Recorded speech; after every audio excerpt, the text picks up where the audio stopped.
السلام علیکم سامعین، یکم سفر المظفر 19 اگست سے خبر کا عنوان ہے معروف عالم دین کا انتقال، انا للہ و انا الیہ راجعون۔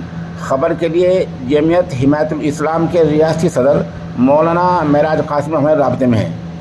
وہ بتا رہے ہیں کہ مشہور عالم دین اور گاؤں حلرہ کے دینی ادارہ تعلیم القرآن میں 60 سال تک تدریسی یعنی پڑھنے پڑھانے کی خدمات انجام دینے والے مولانا عاشق الہی رحمۃ اللہ علیہ کا انتقال ہو گیا ہے۔